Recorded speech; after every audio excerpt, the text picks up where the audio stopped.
Korea is a great example of why the antecedents, the things that come before the split in the media is really what you should look at. The societal divisions, the divisions over the direction of the future of the country. Is Korea going to be a cosmopolitan, internationalized, global sort of country, as so that the propaganda sort of suggests, or is it going to go towards a more nationalist sort of side, right? There's actually really deep social divisions that are being expressed through those media, and it's the demand for that partisan media that is we're really seeing. And huge topic is actually how this the candidates talk about feminism, because the way they talk about it's really influential to the young male voters. So that's kind of a huge issue that shows the polarization among gender. That's kind of a big issue in the political the top the areas. I think one potential way that social media can affect Korean politics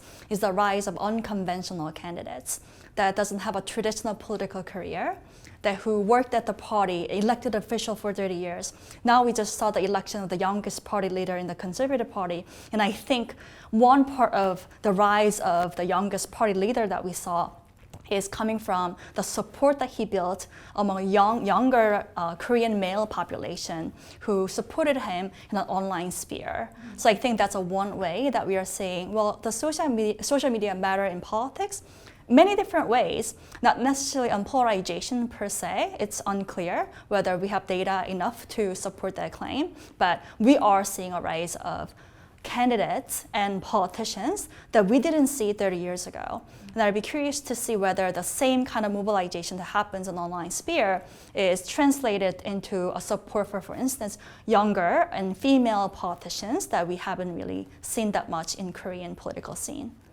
Korea has really been at the start of that. You can even going back to Roh Moo-hyun, who was elected through No-Sa-Mo, which is sort of one of the first, sort of grassroots, digitally mediated organizations. Going back to that time, and really saw the potential to use the internet and those kinds of tools as a grassroots mobilizing force. And you can list off so many examples of grassroots mobilization through social media in Korea, like the 2008 anti-U.S. beef import protest, like the more recent Park Geun-hye impeachment protest. Basically every day there's a protest that is driven in some way by social media that mobilizes, for example, adolescents and youth that were not really part of the political sphere prior to that. And so I think that Korea, people just hear about protests, there's something happening. What it is, you can also think of it as a democratizing force that's trying to use extra things that are outside of the normal channels of politics to give the people a voice. There's certainly an underlying culture of protest that makes that sort of action possible, whereas if you look at a country like Japan, that sort of sudden mass action really doesn't happen at all, pretty much almost never. Only very rare instances will you see it. There has to be an underlying cultural sort of basis that makes the technology have that effect, right? The impact of social media in mobilization is more global thing in my perspective. However, the Korean case can be expanded if you look at how American Korean K-pop fans has utilized social media for fundraising for the Black Lives Movement or this kind of social activism, how they actually use that. The rise of social media is a global phenomenon that every country is treated with the same technology. But then it depends on the intercept that each country has, meaning that the existing institutions or existing infrastructure they have.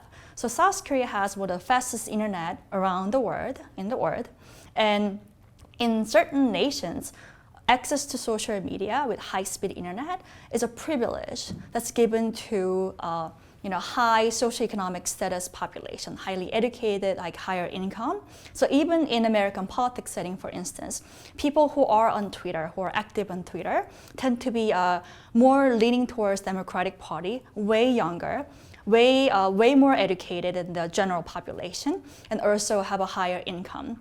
Same goes for the users of Yelp, the restaurant review website. They are also like way more educated and higher income than the average Americans. So when we make an inference about social media and what effect that it has in our politics, we also have to think about, well, are people who are on social media really representative of the entire population that we want to think about? And in American politics setting, for instance, that's a little bit tricky because not every American is on Twitter. And people in like rural areas and parts of rural areas in America, they don't have high enough internet or like broadband. So that's a privilege that South Korea has.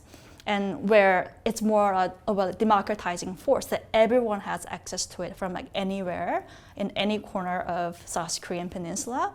So I think that may affect the way that our politics operates in a way that it's a tool that everyone has access to compared to other nations. It's not really the identifying with the in-group, it's the opposition to the out-group and the horrible things that they do is what really drives the group solidarity. And so, yeah, the internet does have that kind of dual character where it can bring people together that may be more important or less important than how it makes people hate something or hate another group, right?